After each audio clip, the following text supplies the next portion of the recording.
Hello আসসালামু আলাইকুম, welcome back to my channel Monta's kitchen. আজকে আপনাদেরকে তৈরি করে দেখাবো বিফ কোরমা বা গরুর কোরমা। গরুর কোরমা তৈরি করার জন্য আমি এখানে 2 কেজি পরিমাণের গরুর মাংস নিয়েছি, আর মাংসগুলো একটু বড় সাইজ করে কেটে নিয়েছি, যেহেতু কোরমাগুলো একটু সাইজে বড় হয়ে থাকে।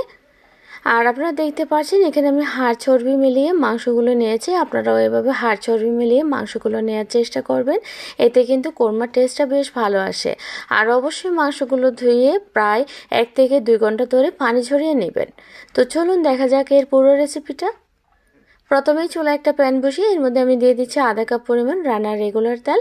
তেলটা গরম হয়ে আসলে আমি এর মধ্যে কিছু গোটা মশলা দিয়ে দিচ্ছি। 2টো তেজপাতা, 10-12টি এলাচ, 10-12টি লবঙ্গ আর ছোট সাইজের 4-5 টুকরো দারুচিনি। এখন গোটা মশলাগুলো আমি একটু ভেজে নেব, যাতে সুন্দর একটা ফ্লেভার বের হয়ে আসে। আর গরম মশলা ভাজা হয়ে আসলে আমি এর মধ্যে দিয়ে দিচ্ছি 1 কাপ পরিমাণ পেঁয়াজ কুচি। পেঁয়াজটা এখানে আমি ব্রাউন কালার হয়ে আসা পর্যন্ত ভেজে নেব, তবে বেরেস্তা করার প্রয়োজন নেই।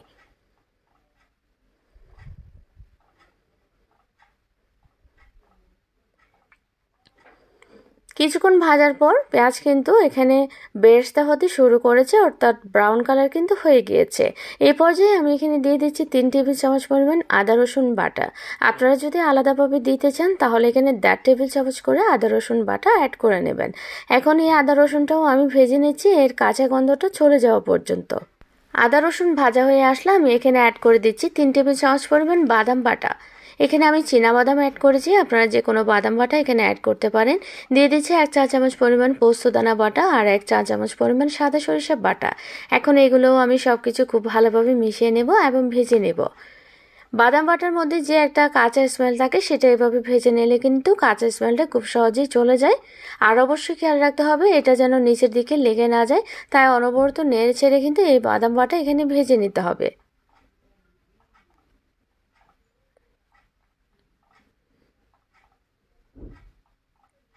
তো প্রায় মিনিট খানেক আমি বাদামটা এখানে ভেজে নিয়েছি। এখন এর মধ্যে আমি খুবই সামান্য পরিমাণ পানি অ্যাড করে দেব, যাতে বাদাম বাটাটা নিচের দিকে লেগে না যায়।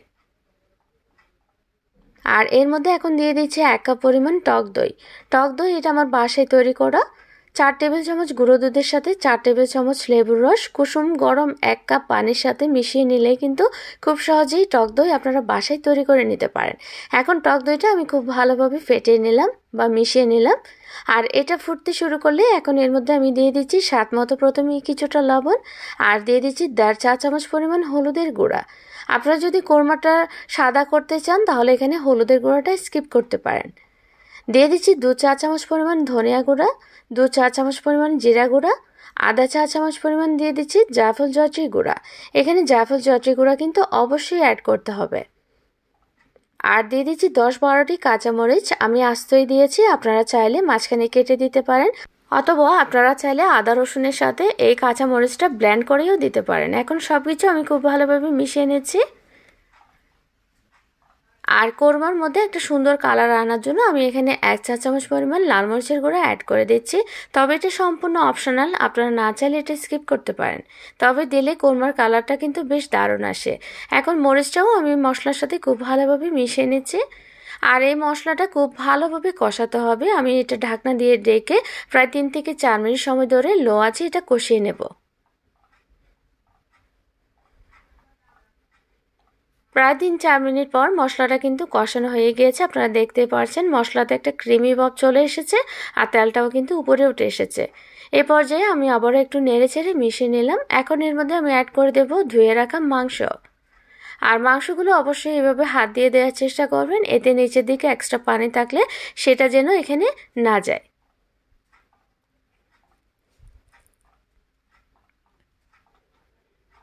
আর সবগুলো মাংস দেওয়ার পর আমি এখন মশলার সাথে খুব ভালোভাবে মিশিয়ে নিচ্ছি। আমার চ্যানেলে একটা খাসির মাংসের কোরমাও কিন্তু দেওয়া আছে, আপনারা চাইলে সেটাও দেখে নিতে পারেন, আমি লিঙ্কটা কিন্তু ডিসক্রিপশন বক্সে দিয়ে দিব। এখন মশলার সাথে আমি মাংসটা বেশ ভালোভাবে মিশিয়ে নিয়েছি।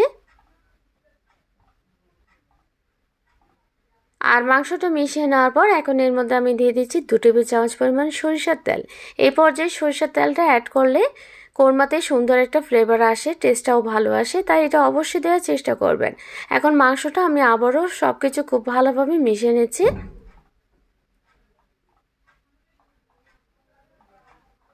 আর সবকিছু মিশিয়ে নেওয়ার পর এখন ঢাকনা দিয়ে ঢেকে মিডিয়াম টু হাই ফ্লেমে আমি রান্না করে নেব ঠিক 10 মিনিট।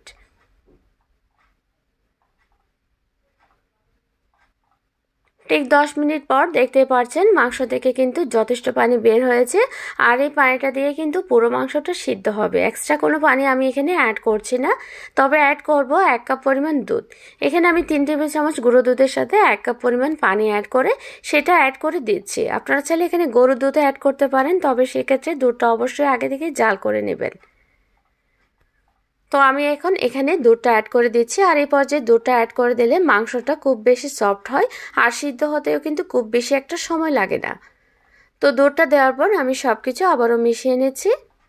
আর এখন ঢাকনা দিয়ে ঢেকে একদম লো আছে এটা সিদ্ধ করে নেব ঠিক 1 ঘন্টা।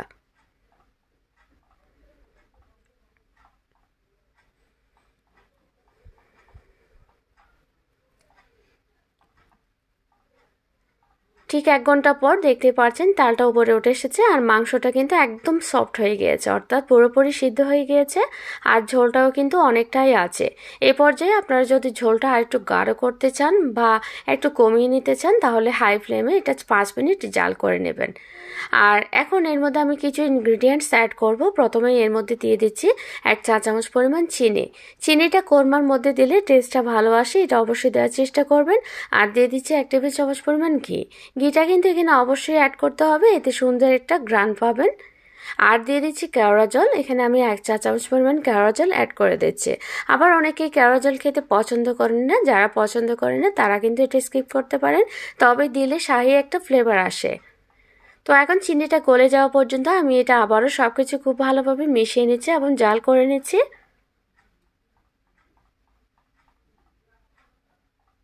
আর সবকিছু মিশিয়ে নেওয়ার পর এখন এর মধ্যে আমি দিয়ে দিচ্ছি ফাইনালি পেঁয়াজ বেরেস্তা, দিয়ে দিচ্ছি কিছু কিশমিশ আর দিয়ে দিচ্ছি 3টি আলু বোকরা। আর এটা ঢাকনা দিয়ে ঢেকে একদম লো আছে রেখে দেব ঠিক আরও 5 মিনিট। আর 5 মিনিট পর এটা আমি সার্ভ করে নেব। আপনারা এই কোরমা পোলাওয়ের সাথে সার্ভ করতে পারেন অথবা রুটি পরোটা নানের সাথেও কিন্তু সার্ভ করতে পারেন। তো আশা করি আপনাদের কাছে এই গরুর কোরমা রেসিপি অনেক বেশি ভালো লেগেছে। আর এই গরুর কোরমা খাসির কোরমার সাথে কিন্তু টেস্টে কোনো অংশে কম না, আপনারা বাসায় ট্রাই করতে পারেন। আর ভিডিওটি ভালো লাগলে অবশ্যই লাইক দিবেন এবং ফ্রেন্ডস এন্ড ফ্যামিলির সাথে শেয়ার করবেন। আর আমার নিত্যদিনের রেসিপিগুলো দেখার জন্য অবশ্যই চ্যানেলটি সাবস্ক্রাইব করবেন এবং পেজে লাইক দিয়ে ফলো করবেন। সবাই ভালো থাকবেন, আমার জন্য দোয়া করবেন। আল্লাহ হাফেজ।